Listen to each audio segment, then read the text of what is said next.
La Bible dit ceci. Les enfants d'Israël partirent et ils campèrent dans les plaines de Moab, au-delà du Jourdain vis-à-vis de Jéricho. Balak, fils de Zippor, vit tout ce qu'Israël avait fait aux Amoréens. Et Moab fut très effrayé en face d'un peuple aussi nombreux. Il fut saisi de terreur en face des enfants d'Israël.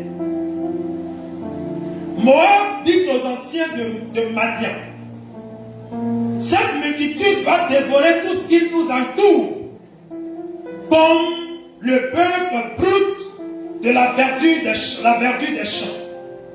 Balak, fils de Zippor, était donc allé.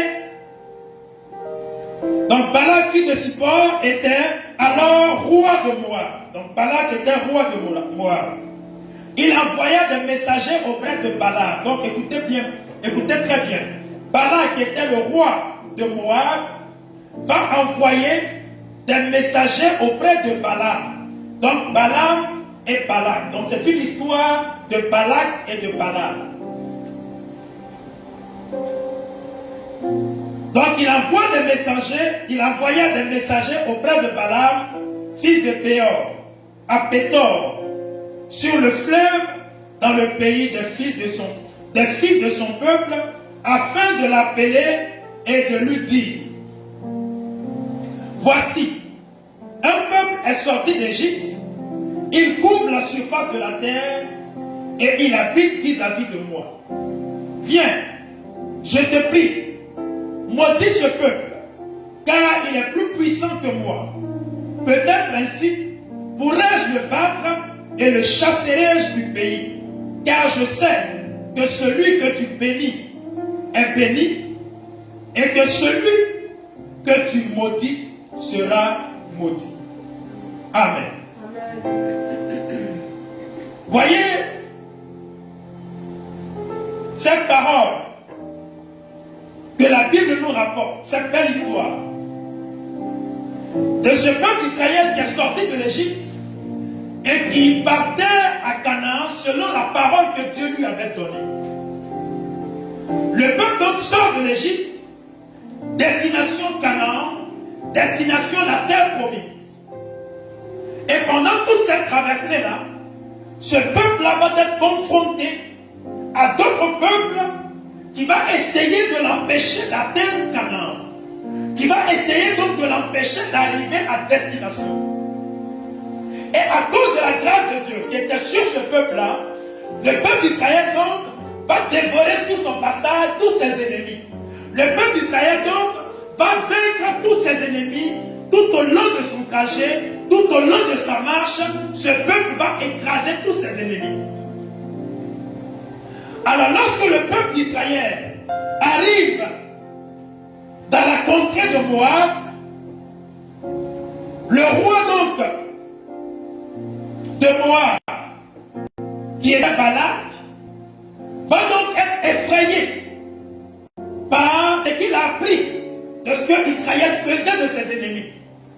C'est qu'il a appris du fait que Israël, aucun autre peuple ne pouvait lui résister à cause de la grâce de Dieu qui était sur sa vie, à cause du Dieu d'Israël qui marchait au-devant d'eux et qui lui donnait la victoire sur tous ses ennemis.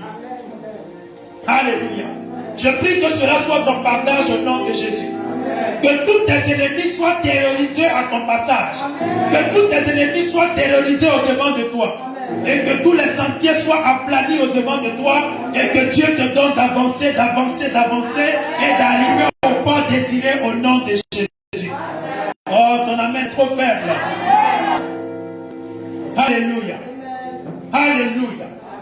Bien-aimé, ce peuple-là donc va arriver à un stade de sa marche. Ce peuple va arriver à un stade de sa marche où un homme va sortir au-devant d'eux et va commencer à faire appel à un autre homme, soi-disant puissant, plus puissant que lui, pour venir faire des incantations, des imprécations contre le peuple d'Israël afin de l'affaiblir et de ne pas lui permettre d'atteindre son objectif. Écoutez-moi très bien ce matin. Je suis convaincu que la parole du Seigneur ce matin va te faire énormément de bien. Amen. Chers frères et sœurs, je vous rappelle que quand Dieu a créé l'homme, il n'avait pas prévu la mort de l'homme. Quand Dieu a pensé l'homme, Dieu n'avait pas prévu la mort de l'homme. Dieu a voulu que l'homme vive longtemps. Dieu a voulu que l'homme soit éternel. Sauf que, quand il a mis l'arbre de la connaissance du bien et du mal dans le jardin, et qu'il a défendu à l'homme d'y toucher ou d'en manger, l'homme a fait le choix, n'est-ce pas, d'écouter le serpent et de désobéir ainsi à la voix de Dieu, ainsi de donner accès à la mort dans sa vie. Ainsi donc, ce que Dieu n'avait pas prévu a fini par arriver. La mort donc est entrée dans la vie de l'homme. Et donc, depuis la chute de l'homme, tout ce qui arrive à l'homme, tout ce qui se manifeste dans la vie de l'homme, va tirer l'homme vers la mort, va tirer l'homme vers la mort, va orienter l'homme dans le sens de la mort. Quand la maladie vient, la maladie va attirer l'homme, ou du moins va précipiter l'homme dans la fosse, dans le tombeau. Quand les difficultés surgissent dans la vie de l'homme, c'est dans le seul but de détruire la vie de l'homme. Et donc, toutes ces choses-là sont arrivées, pas du fait de Dieu, mais du fait de l'homme. Alléluia. Amen. Alléluia. Amen. Voyez, chers frères et sœurs, quand Dieu a mis l'homme dans le jardin, dans l'épanouissement total dans lequel il avait mis l'homme, il a aussi mis auprès de l'homme un interdit, afin que la liberté de l'homme soit bornée par la parole que Dieu lui avait donnée. Amen. Chers frères et sœurs, ce n'est pas parce que tu es libre d'aller où tu veux, tu es libre de venir au culte ou pas, ou d'aller dans tous les sens que tu es le maître de ta destinée. Ce n'est pas parce que tu peux dormir quand tu veux, te coucher quand tu veux. Je rectifie. Tu peux te coucher quand tu veux, mais tu ne peux pas dormir quand tu veux. Parce que celui qui est le maître, qui te fait dormir, il s'appelle l'Éternel des armées. Donc c'est pourquoi quelqu'un a dit, et j'ai aimé, tu peux acheter le lit, mais tu ne peux pas acheter le sommeil. Tu peux acheter le plus beau lit, les plus beaux draps, le plus beau matelas que tu voudras, mais en ce qui concerne le sommeil, tu ne peux pas l'acquérir à prix d'argent. C'est une grâce de l'Éternel. Donc, tout ce que Dieu nous donne, et dans tous les environnements dans lesquels Dieu nous met, Dieu met toujours un interdit. C'est pourquoi, regardez ceci. Voyez, qu'est-ce que c'est? Qu'est-ce que c'est? Vous parlez ou pas? Qu'est-ce que c'est? De l'avocat. Qu'est-ce que c'est? L'avocat, c'est quoi? C'est un fruit. Donc, quand Dieu nous donne le fruit, quand Dieu a donné le fruit à l'homme de manger dans le jardin, il a dit à l'homme, je te donne tout arbre portant de la semence, ce sera ta nourriture. Et aux animaux, Dieu a dit, si vous lisez bien, Dieu a dit, je te donne toute herbe verte, voyez, ça sera ta nourriture. Aux animaux, il a dit, c'est toute herbe verte comme nourriture, mais à l'homme, il a dit, je te donne tout arbre portant de la semence, ça sera ta nourriture. Ça veut dire que chaque fois que l'homme prenait le fruit pour manger, dans ce fruit-là se trouvait une semence, et cette semence-là devait permettre à l'homme de perpétuer l'espèce du fruit qu'il avait mangé. C'est pourquoi on appelle généralement notre salaire le fruit de notre travail. Pourquoi? Parce que dans chaque fruit, il y a une semence. Dans chaque fruit, il y a un noyau. Dans chaque fruit, il y a une semence. Et la semence est censée, dans la sagesse de Dieu, retourner en terre. Donc je disais que tout ce que Dieu nous donne, il y a un interdit. Quand Dieu te met dans une maison, il y a un interdit dans la maison. Quand Dieu te met dans un travail, il y a un interdit dans le travail. Il y a quelque chose dans le travail que tu ne dois pas faire, que tu ne dois pas toucher, au point d'introduire la mort dans le travail que Dieu t'a donné. Est-ce que je parle à quelqu'un? Quand vous prenez cet avocat et que vous le fendez, vous le déchirez, pas déchirez, mais vous l'ouvrez, vous le... Voyez? Quand vous prenez cet avocat et que vous l'ouvrez, vous le fendez, voyez, à l'intérieur se trouve quoi? Le noyau. Donc le noyau de cet avocat devient l'interdit du fruit que Dieu t'a donné. Ça veut dire quoi? Si tu aimes tellement l'avocat, que tu dis, oh moi j'aime tellement l'avocat, c'est mon fruit préféré, et que je le mange avec le fruit, ou du moins je le mange avec le noyau, tu vas le manger. Mais qu'est-ce qui va se passer?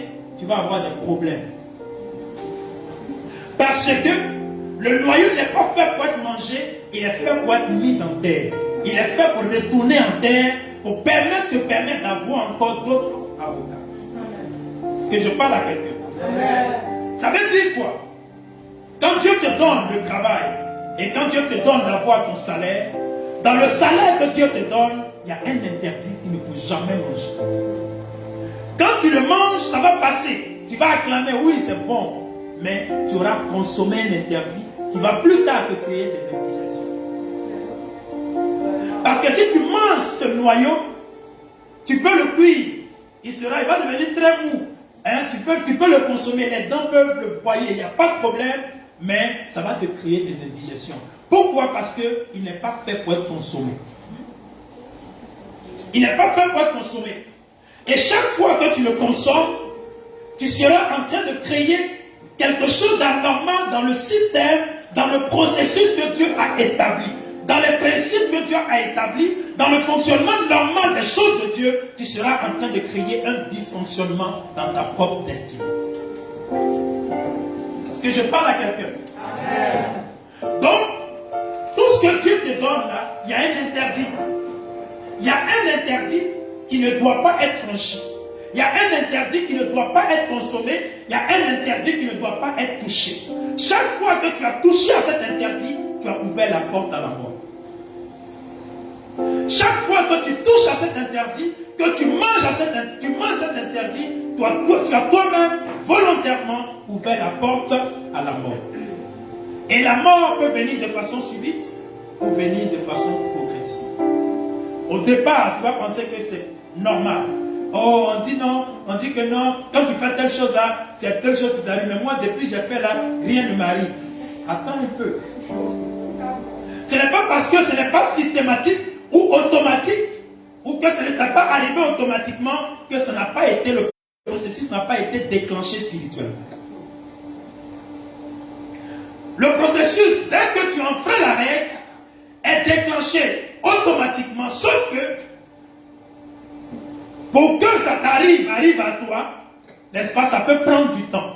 Ça peut prendre 1 an, 2 ans, 3 mois, 1 mois, 2 mois. Tu peux ne rien sentir, mais à partir du 2e mois, du 3e mois, tu vas commencer à sentir que les choses commencent à dégringoler. Et tu ne te rappelles pas sur le champ que c'est à cause du fruit ou du noyau que tu as consommé. Tu vas chercher le remède partout, tu vas chercher la solution ailleurs, alors qu'il suffit juste de te rappeler que tu as consommé un noyau qui n'est pas consommable. Merci. Amen.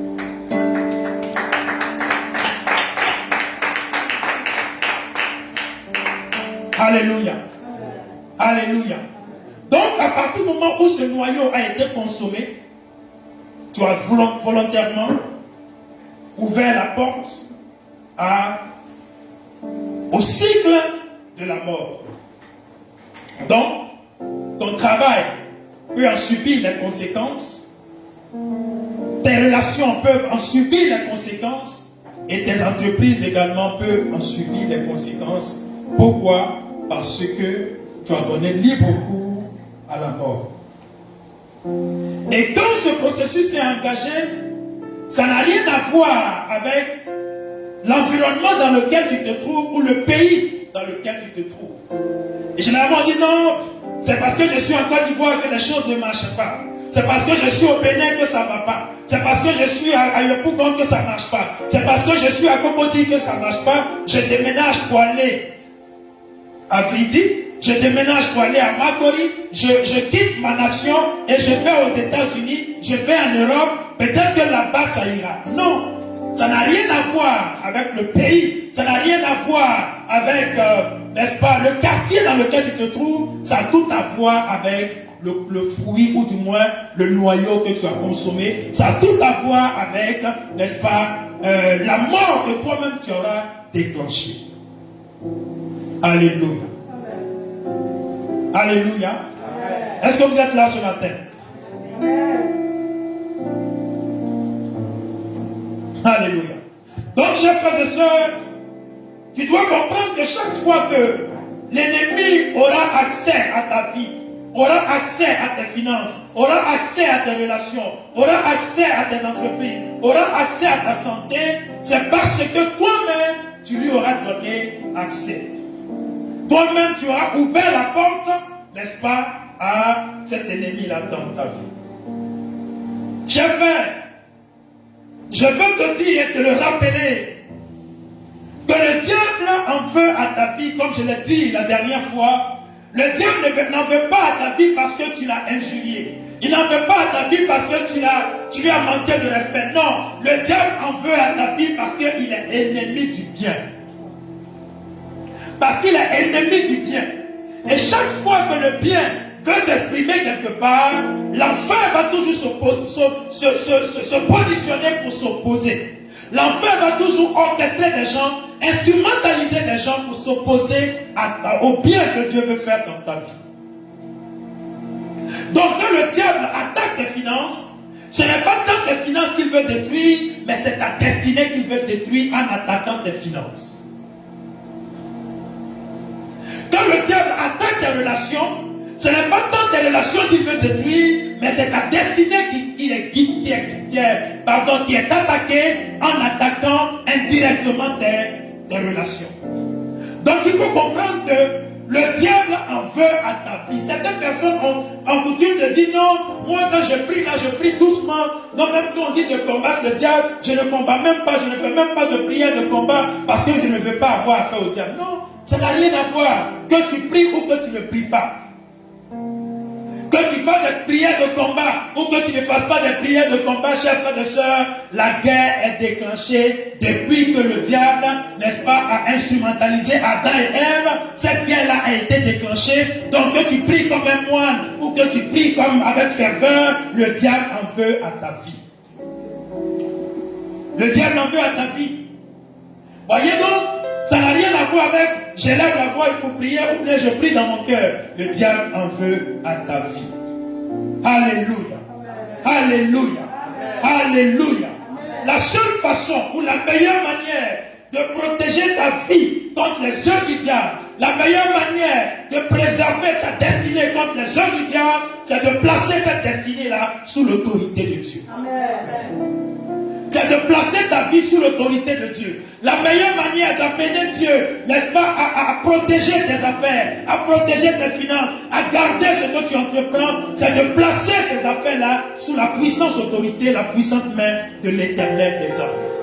Car, oh frères et sœurs, ce qu'il a dans ses mains, personne ne peut le lui arracher. Amen. Alléluia. Oh, une autre chose, mon frère, une autre chose, ma soeur. Quand tu confies tes biens à Dieu, quand tu confies tes biens à Dieu, la seule façon d'amener Dieu à les saisir de façon véritable et ne pas donner accès au diable, c'est que quand tu les as confiés à Dieu, derrière, que tu actives les principes de Dieu en ce qui concerne l'obéissance. Parce que plus tu donnes, tu obéis à Dieu, tu donnes la force à Dieu de continuer à garder tes affaires. Mais chaque fois que tu désobéis à Dieu, tu affaiblis la main de Dieu sur tes affaires. Est-ce que je parle à quelqu'un ce matin?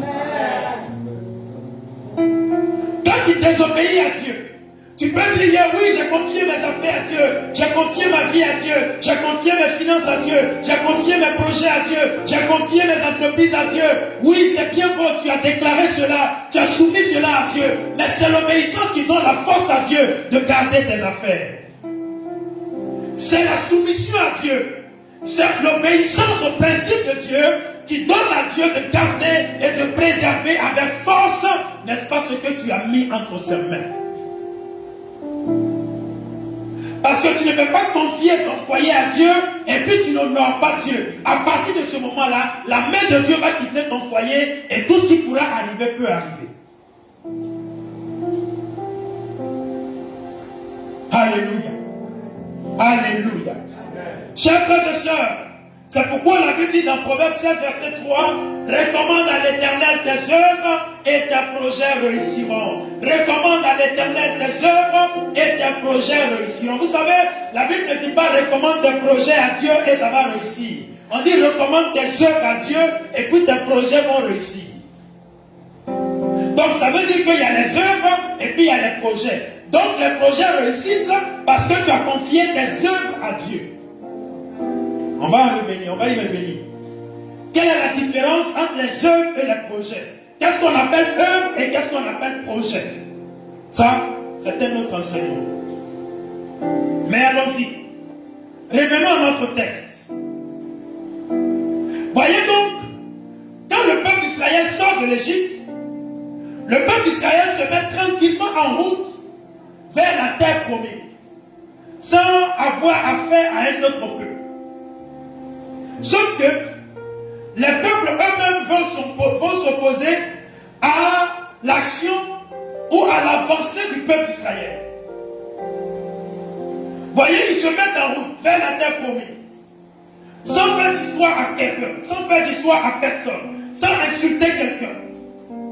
Mais par leur simple marche, par leur simple déplacement, le roi de Moab est terrorisé. Le roi de Moab, n'est-ce pas, est traumatisé. Je déclare sur ta vie qu'en cette saison, tous tes ennemis soient traumatisés par ton évolution. Que tes ennemis soient traumatisés par ton avancée. Que tes ennemis soient traumatisés par ce que Dieu fait dans ta vie. Je le déclare sur ta vie au nom de Jésus. Alléluia. Ce mois de mai sera pour toi le mois durant lequel tes ennemis seront traumatisés. Le mois durant lequel l'Éternel va te faire avancer. L'Éternel va te faire posséder ton héritage. L'Éternel va faire tomber tes ennemis au devant de toi. Dis-moi bien Amen. Alléluia. Alléluia. Bien-aimé, le peuple d'Israël est en train d'avancer. Ils sont allés chercher un devin. Ils sont allés chercher un marabout. Ils sont allés chercher un diseur de bonnes aventures. Et ils lui ont dit, écoute, voici un peuple sorti de l'Égypte. Ce peuple est en train de marcher. Et ce peuple a fait trop d'espoir. Il faut venir le maudire pour nous. Chers frères et sœurs, ton succès va susciter des jaloux auprès de toi. Ton évolution va susciter des mécontentements auprès de toi. Ton évolution va susciter des jaloux, va susciter des ennemis auprès de toi. Mais rassure-toi que l'Éternel sera avec toi pour te donner la victoire. Oh, ton amen est faible. Ton amen est faible. Dis amen que je continue ce matin. Dis bien amen que j'avance ce matin. Alléluia. L'avancée du peuple d'Israël. L'avancée du peuple d'Israël, le progrès du peuple d'Israël a commencé à susciter des jaloux, n'est-ce pas, dans la contrée, a commencé à susciter des ennemis. Des ennemis. Des gens peuvent t'observer de loin, par ton habillement, par ta simplicité, ils vont commencer à te jalouser. Ils vont trouver que tu fais trop le malin. Toi, tu te prends pour qui? Toi, tu crois que quoi? Tu crois que quoi? Tu te prends pour qui? Chers frères et sœurs, ne t'emmêle même pas. Ne fais même pas d'histoire. Reste calme parce que au-delà de ton apparence, ils ont vu quelque chose derrière toi. Alléluia. Au-delà de ta simple apparence. Quand il te dit tu crois que quoi? Tu penses que quoi? Tu crois que quoi? Toi tu veux dire que tu es trop propre quoi? Toi tu veux dire que tu es trop juste quoi? Toi tu veux dire que quoi? Quand tu commences à te dire ces choses, commence à bénir l'Éternel parce que ton miracle n'est pas loin. Ton miracle n'est pas loin. C'est pourquoi il est important pour nous en tant qu'enfants de Dieu de comprendre et de connaître la façon d'agir de Dieu. Quand Dieu veut accomplir une promesse dans ta vie, il y a toujours des signes annonciateurs de la venue ou de l'accomplissement de ce miracle-là dans ta vie. Alléluia. Il y a toujours des signes annonciateurs. Les gens vont commencer à annoncer. Les gens vont commencer à te demander de l'argent. Quand Dieu veut commencer à te bénir financièrement, les gens vont commencer à te demander l'argent. Écoute, est-ce que tu peux me prêter 1 million? Est-ce que tu peux me prêter 2 millions? Est-ce que tu peux me prêter 500 000? Alors que tu n'as même pas un salaire de ce montant, mais les gens vont commencer à te faire des demandes de ce montant. Pourquoi? Parce que le ciel est en train d'orchestrer quelque chose pour te surprendre de façon financière. Dis-moi bien amen ce matin. Alléluia. Et donc quand ces choses-là commencent à se manifester, ne dis pas non, moi je n'ai pas l'argent. Ne dis pas non, quand je vais trouver un tel montant. Lui-même, il me voit trop grand, hein? Il me voit trop loin. Hein? Comment il me voit même? Il pense que moi j'ai 1 million, il pense que moi j'ai 2 millions, il pense que moi je peux avoir 500 000. Comment il me voit même? Ce n'est pas des paroles à professer. Ce n'est pas des paroles à confesser. Ce n'est pas des paroles à annoncer. Parce que quand tu annonces ces paroles, quand tu dis des paroles contraires à ce qui est en train d'être orchestré dans le spirituel, tu es en train d'invalider ce que le ciel veut faire dans ta vie. Tu es en train d'invalider ce que Dieu veut faire. Il faut dire, écoute-moi bien, je peux te donner ce montant, mais laisse-moi le temps. Laisse-moi organiser ça. Laisse-moi prévoir ça. Tu auras ça au moment opportun. Il ne faut jamais dire non. Il ne faut jamais dire je n'aime pas. Il ne faut jamais dire je ne peux pas. Chers frères et sœurs. Et en le disant, tu n'es pas en train de mentir. Tu n'es pas en train de mentir. Parce que la foi appelle les choses qui ne sont pas comme si elles étaient.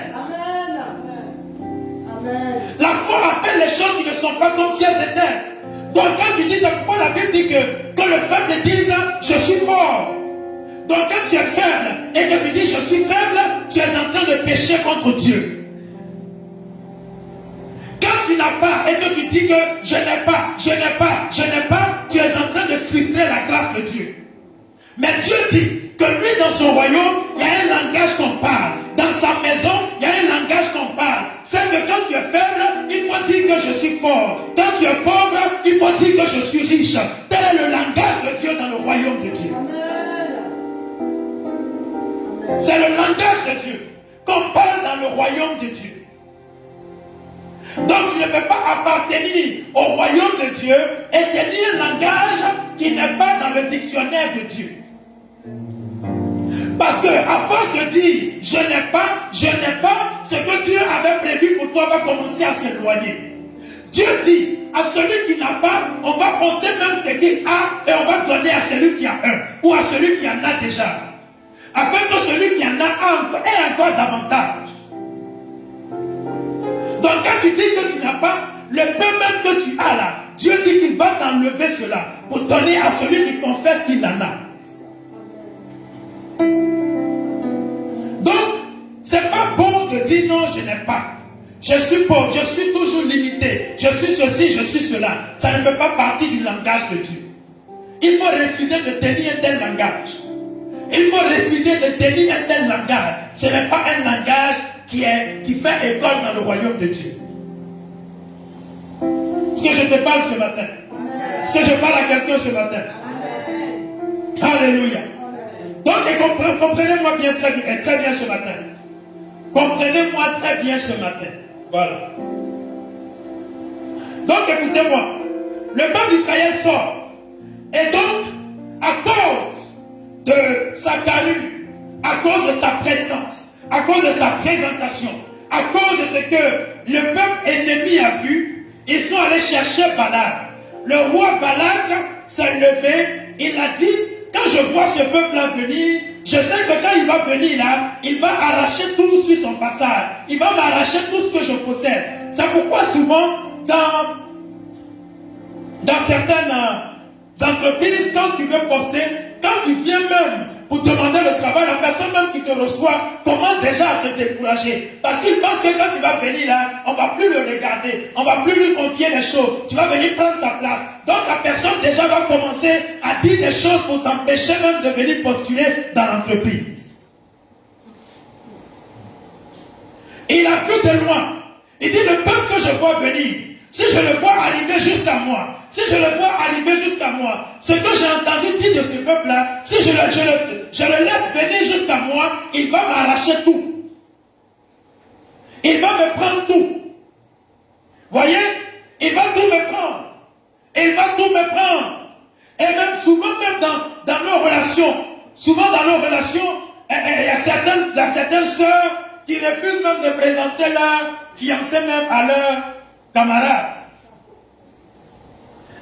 Si je fais la présentation, c'est pas sûr que il continue de me regarder. Est-ce qu'il ne va pas chercher à entrer en contact avec elle? Est-ce que sois tranquille, ma soeur. Ce qui est à toi est à toi. Amen. Oh, dis bien Amen. Amen. Alléluia. Ce qui est à toi est à toi. Amen. Ce qui est à toi est à toi. Amen. Et si un homme part parce qu'il est en train de se comporter ainsi, c'est qu'il n'est pas digne de toi. Il ne te mérite pas. Rends grâce à Dieu pour cela, il ne te mérite pas. Amen. Alléluia.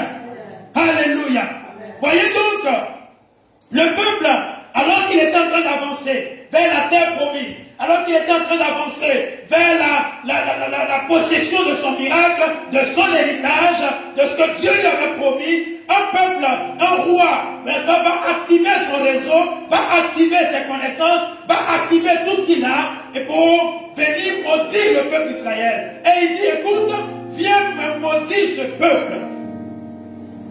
Viens dire des incantations sur ce peuple. Viens dire des choses négatives sur ce peuple. Viens appeler la mort sur ce peuple. Viens appeler la confusion sur ce peuple.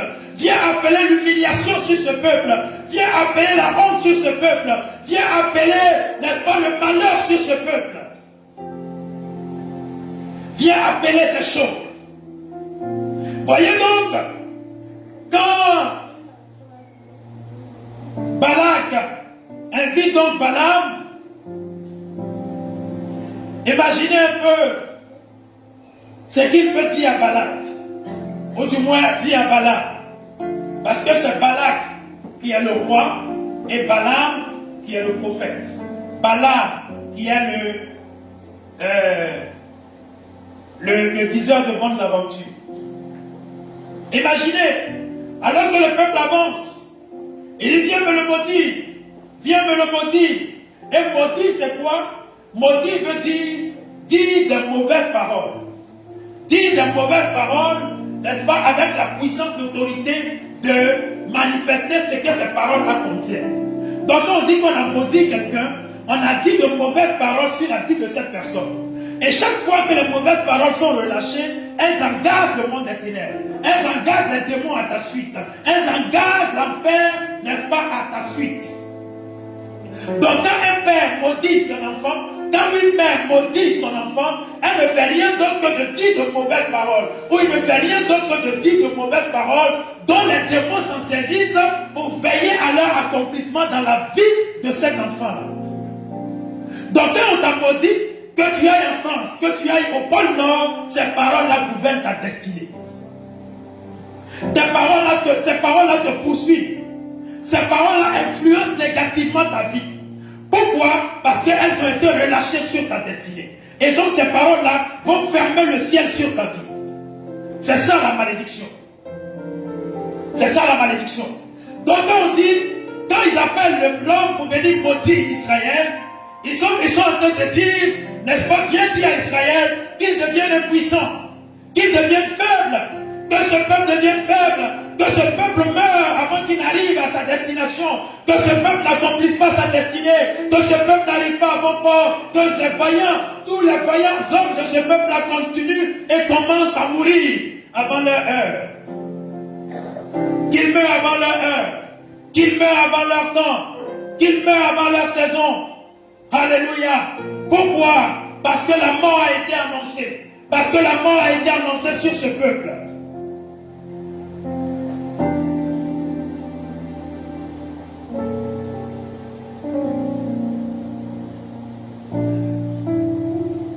Alléluia. Est-ce que quelqu'un est là ce matin? Alléluia. Voyez donc, et c'est ce qui se passe dans le monde spirituel. C'est ce qui se passe quand nos ennemis nos ennemis se mettent en marche, quand nos ennemis se mettent en route, voyez, c'est ce qu'ils font. Qu'ils soient maudits, qu'ils n'avancent pas, qu'ils n'arrivent pas à bon port, qu'ils n'accomplissent pas sa destinée, qu'ils n'accomplissent pas sa destinée, qu'ils n'accomplissent pas sa destinée, qu'ils soient maudits, qu'ils marchent à reculons, qu'ils tournent en rond, qu'ils tournent en rond, qu'ils tournent en rond. Et une fois que ces paroles-là sont relâchées, frères et sœurs, une fois que ces paroles-là sont relâchées, oh, attache-toi à Dieu, sinon tu n'arriveras pas. Il faut que celui qui est derrière toi, qu'il soit le Dieu d'Israël, qu'il soit le Dieu tout-puissant, sinon tu n'y arriveras pas. Sinon tu n'y arriveras pas. Voyez donc, certaines choses arrivent dans ta vie à cause du fait qu'il y a des personnes qui ont fait des incantations sur ta vie. Certaines choses sont arrivées dans ta vie parce que d'autres personnes ont déclaré des paroles sur ta vie.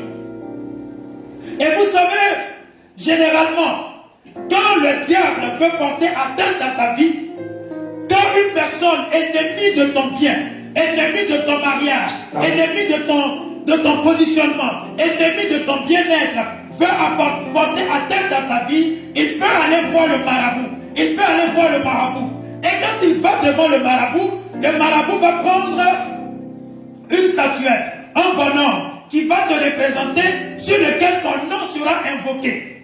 Donc devant le marabout, tu deviens la statue ou la statuette ou le bonhomme qui te représente devant le marabout. Et donc, si celui qui vient consulter le marabout ne veut pas que tu te maries, ils vont dire, je ne veux pas que Dagobert se marie, je ne veux pas que Clémentine se marie, je ne veux pas que telle personne se marie, et à partir de ce moment-là, cette parole-là est relâchée sur ta vie.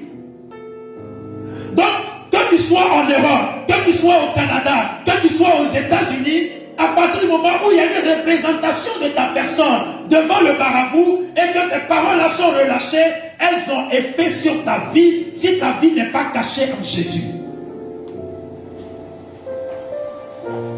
Alléluia. Alléluia. Donc s'ils ont dit, je veux que son œil meure, que son œil meure, que son œil meure. Je veux que son œil meure. Et à partir de son bâton, il pique l'œil droit ou l'œil gauche, tu vas commencer à avoir des douleurs dans ton œil. Ça va commencer par une petite douleur, ça va commencer par des choses simples. Tu vas aller à la consultation, ils vont trouver que tout est normal. Tu vas dire, mais on dit tout est normal, mais comment se fait-il que je continue de ressentir des douleurs dans mon œil? Pourquoi? Parce qu'une incantation a été faite sur ton œil. Une incantation a été faite sur ton œil. Et au lieu que les médecins ne voient cela, au lieu que les chirurgiens ou les spécialistes de la santé ne voient cela, ils vont faire le scanner, ils vont faire la radio, ils vont faire tout, mais l'œil, n'est-ce pas, le mal dans l'œil, la maladie que tu ressens, la douleur que tu ressens dans l'œil ne sera pas, n'est-ce pas, vue. Ne sera pas vue. Et donc, par la suite des choses, tu vas perdre l'œil. Pourquoi? Parce qu'ils ont déclaré que ton œil meurt. Donc tu peux être vivant, mais une partie de toi commence à mourir. Tu peux être vivant et une partie de toi commence à mourir.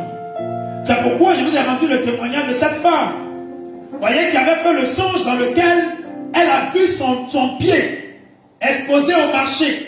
Elle a vu son pied au marché. Elle a rêvé, son pied était au marché. Elle voit que ce pied-là, c'est son pied. Elle se demande comment se fait-il que je mets mes deux pieds, mais je vois que ce pied qui est en vente sur le marché là, c'est mon pied. Et par la suite, la dame a un accident et on lui ampute le même pied qu'elle avait vu dans le rêve. Elle fait un accident et on coupe le pied. On lui ampute le pied et comme dans le rêve, elle avait vu son pied sur le marché, son pied était en vente dans le monde spirituel et comme son pied avait été acheté, ils ont coupé ça pour que cela se matérialise naturellement.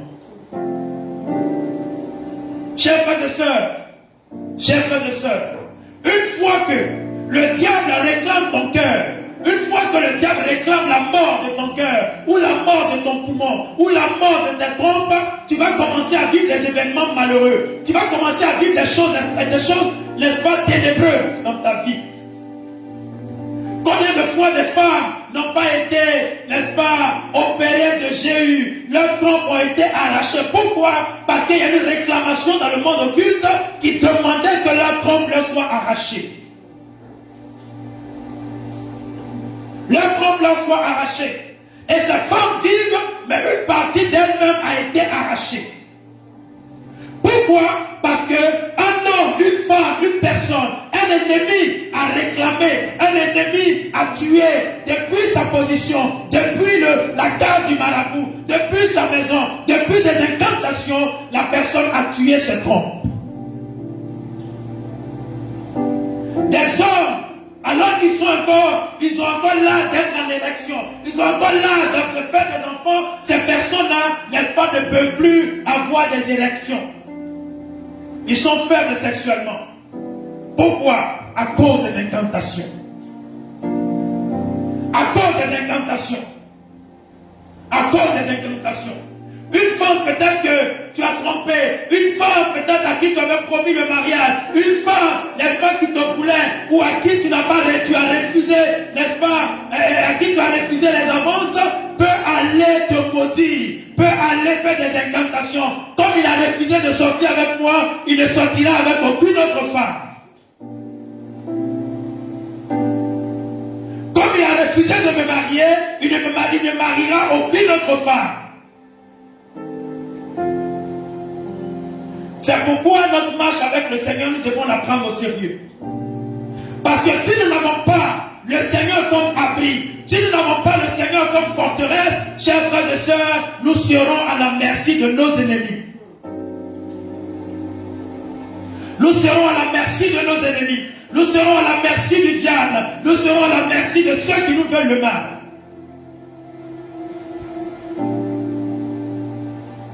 Chers frères, ils ont appelé quelqu'un pour venir maudire Israël. Ils ont appelé quelqu'un pour venir dire des mauvaises paroles sur Israël. Qu'Israël soit gagné par la mort. Vous savez, les imprécations. Quand on parle d'imprécations, vous voyez souvent quand vous allez voir le marabout, les paroles qu'il sort, vous ne comprenez rien. Vous ne savez même pas ce qu'il est en train de dire. C'est ce qu'on appelle les imprécations. Il fait les incantations. Il invoque les démons. Il invoque le monde occulte contre ta destinée. Il met les démons en mission contre toi. Il met les forces du mal contre toi. Il les met en mission contre toi. Il les met en mission contre toi. Vous allez voir quelqu'un commencer à tourner en rond. Il va commencer à tourner en rond. Il commence à tourner en rond parce que quelqu'un a invoqué cela sur sa vie. Quelqu'un a invoqué la mort sur sa vie. On dit, écoutez, lui là, il n'a pas dit qu'il fait malin, qu'il n'arrive pas à économiser. Qu'il n'arrive pas à économiser. Dès que tu touches l'argent, ça se dilapide. Ça se volatilise. Dès que tu touches l'argent, ça s'en va. Tu ne sais même pas ce que tu fais avec. Tu n'arrives pas à économiser à cause d'une incantation sur ta vie. À cause d'une incantation. Des personnes sont devenues des ivrognes, des alcooliques, des drogués à cause des incantations. À cause des incantations. À cause des incantations.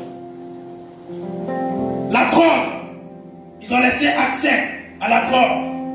La cigarette. Voyez la boisson. À cause des incantations. Ils lui ont jeté cela. On lui a lancé un sort. On dit qu'il devienne comme ça. Plus jamais qu'il ne se retrouve. Plus jamais qu'il tourne en rond. Qu'aucune femme ne veille de lui. Qu'aucun homme ne veuille d'elle.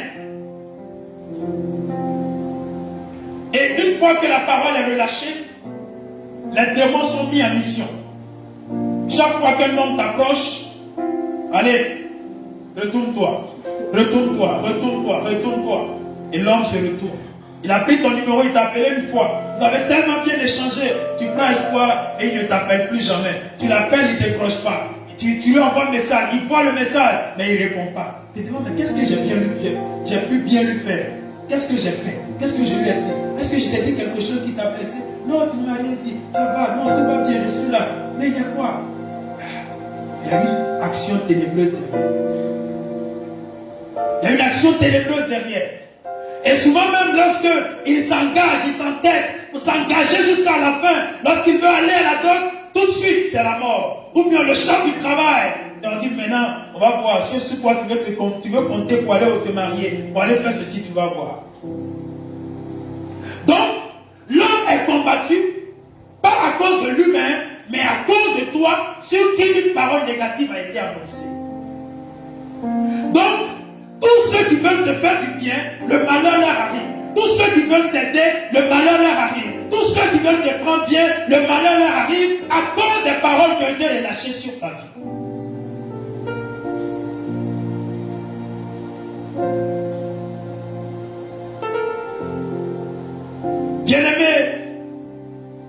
Bien-aimé, le monde des ténèbres est une réalité. Le monde des ténèbres est une réalité. Ils sont allés chercher quelqu'un. On dit viens, ce peuple-là est trop fort. Ce peuple-là, quand on le voit venir, on sait qu'il va réussir dans toutes ses voies. On sait que cet enfant-là, si on le laisse vivre, il va prospérer, il sera bien. Si on l'aide, si on fait ceci, les choses vont aller pour lui. Il faut tout de suite combattre sa destinée. Il faut tout de suite le détruire. Il faut le détruire. Il faut le détruire. Chers frères et sœurs, les démons sont engagés. Les démons sont mis en mission. Les démons sont mis en mission. Et ils découragent toutes les personnes. Ils découragent toutes les personnes. Il y a des femmes. Il y a des femmes. N'est-ce pas? Dont on me rendait une dame. Dont on me rendait le témoignage qui, n'est-ce pas, a été... Qui est allé avec un homme. Et le lendemain, l'homme a eu son corps tout balafré. Tout son corps. Tout son corps griffé. Tout son corps griffé. Comme si on prend un couteau ou lame pour déchirer le corps d'une personne.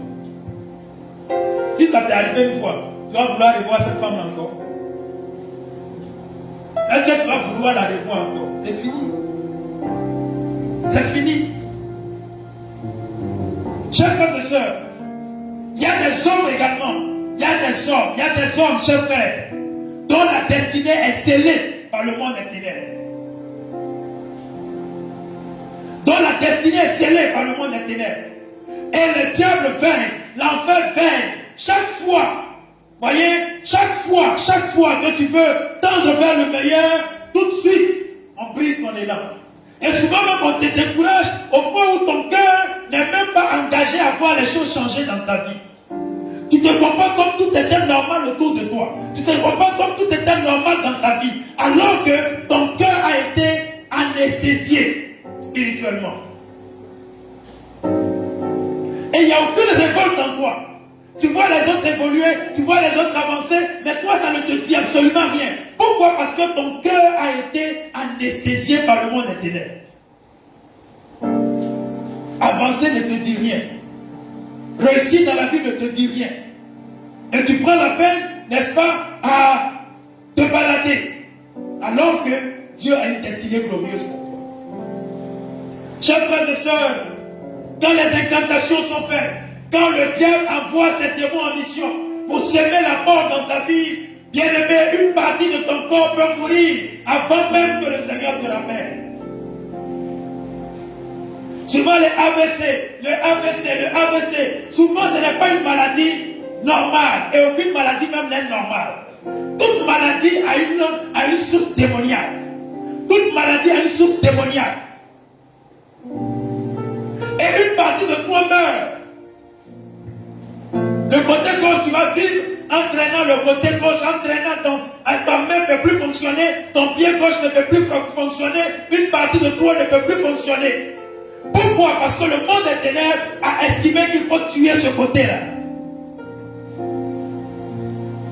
On tue une partie de toi. On tue une partie de toi.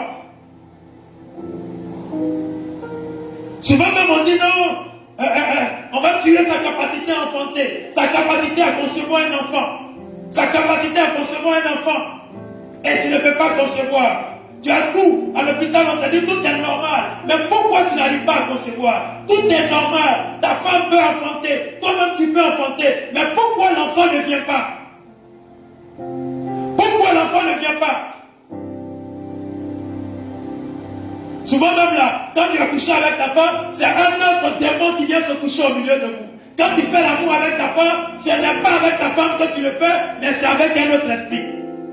Ou souvent même qui vient recueillir ta semence. Et ça ne peut pas produire l'effet que ça doit produire. Oh.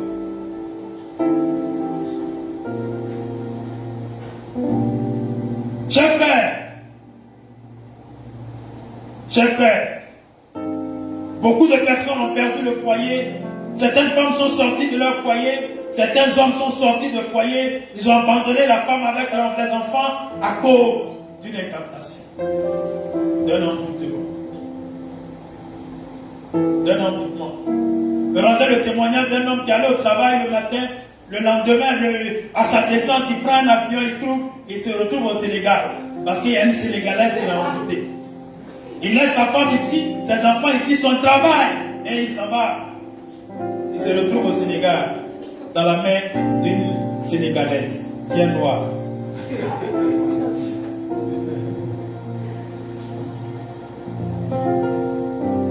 Il se retrouve dans la maison d'une Sénégalaise qui l'a envoûté.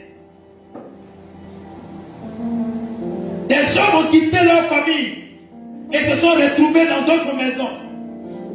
Certains même, ils ont abandonné leur travail. Alors qu'ils occupaient une bonne position dans la structure. Ils disent non, on n'est rien comme ça, je ne travaille plus. Je ne travaille plus.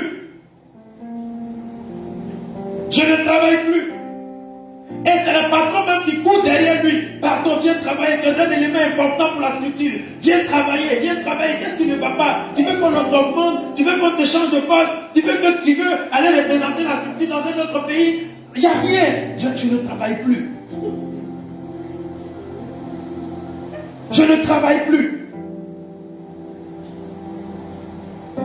Bien-aimés, prenons notre vie, notre relation avec Dieu au sérieux.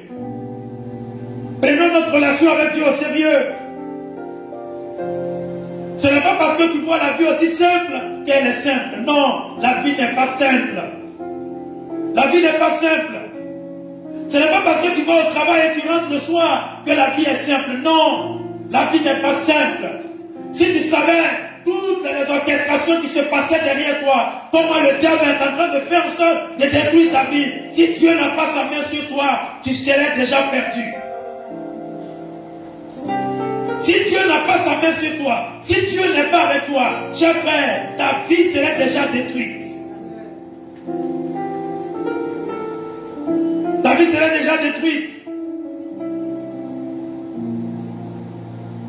Vous savez, cher frère, chaque fois